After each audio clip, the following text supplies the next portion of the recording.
Good afternoon. It is 4 p.m. here in South Korea. I am Arirang News. AI anchor, Arirang. South Korea's current account for December posted a surplus for the 8th consecutive month, according to preliminary data released by the Bank of Korea on Wednesday. The current account surplus for December stood at $7.41 billion. This is mostly due to improving exports, which grew 5% compared to a year earlier as the value of semiconductor exports jumped. Auto exports also continued their upward trend with an on-year increase of 19.2%. South Korea's sluggish economy with low domestic demand has been offset by improving chip exports in recent months. In a report released by the Korea Development Institute on Wednesday, high interest rates continue to drive the decline in goods consumption and a weakening in the growth of service consumption. However, a rise in semiconductor exports jumping 56.2% on-year in January helped mitigate poor economic performance in other areas. The think tank also warned that the conflict in the Middle East was an economic risk factor that could contribute to oil price hikes going forward.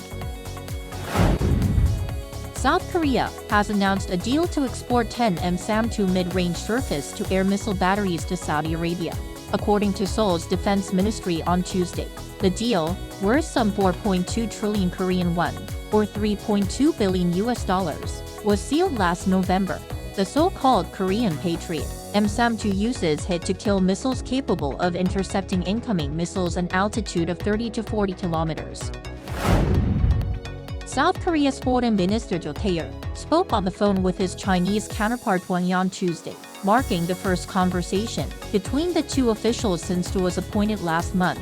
During the 50-minute call, Wang invited Jo to visit Beijing to further develop bilateral relations.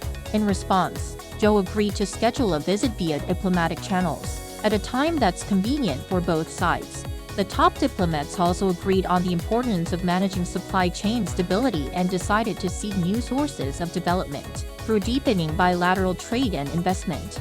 On North Korea, urged Beijing to play a constructive role in bringing Pyongyang to dialogue and expressed concerns about North Korean defectors being forcibly sent back to China. Qatar says Hamas has given a generally positive response to a proposed truce deal with Israel, as the militant group reiterated its call for an end to the Israeli assault on Gaza.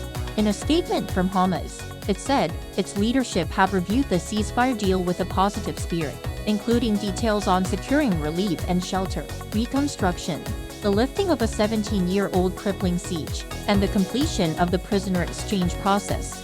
U.S. Secretary of State Antony Blinken, who is once again in the Middle East, will meet with Israeli officials and discuss the proposed truce deal. That is all for today. Thanks for watching.